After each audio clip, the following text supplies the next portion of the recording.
कलयुग में भगवान विष्णु का कल की अवतार हिंदू धर्म की पुराण कथाओं में महत्वपूर्ण स्थान रखता है।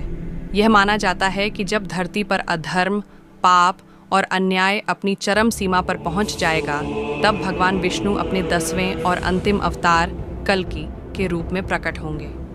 पुराणों के अनुसार कलयुग में मानवता का पतन होगा। लोग धर्म, सत्य और न्याय के मार्ग को छोड़ देंगे। लोभ, ईर्ष्या और क्रोध का वर्चस्व होगा। समाज में नैतिकता का ह्रास होगा और लोग केवल भौतिक सुखों के पीछे भागेंगे। ऐसी स्थिति में भगवान विष्णु एक दिव्य योद्धा के रूप में अधर्म का नाश करने के लिए अवतार लेंगे।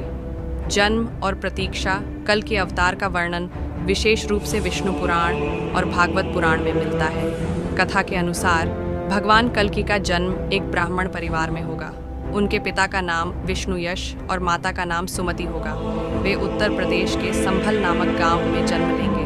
भगवान शिव और अन्य देवता उनके अवतरण के समय उनकी सहायता करेंगे।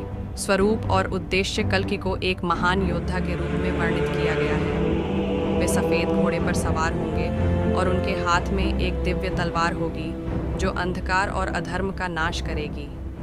उनका उद्देश्य मानवता को पुनः धर्म और सत्य के मार्ग पर लाना है। अधर्म का विनाश कथा के अनुसार कल्कि अपने अद्भुत पराक्रम और शक्ति से पापियों और अधर्मियों का विनाश करेंगे।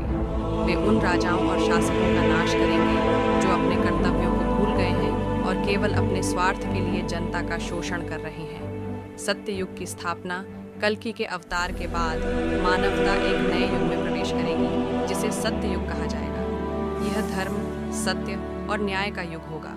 कल्कि के अवतार का उद्देश्य सिर्फ अधर्म का नाश करना नहीं, बल्कि मानवता को एक नई दिशा देना भी है। संकेत और प्रतीक कल के अवतार का महत्व यह है कि यह एक चेतावनी और संदेश है।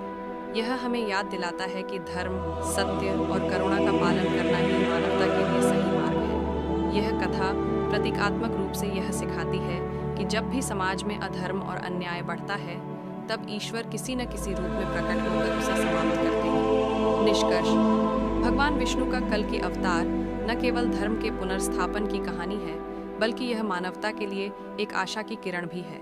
यह विश्वास दिलाता है कि चाहे परिस्थितियां कितनी भी बुरी क्यों न हो, अंत में धर्म और सत्य की ही विजय होगी।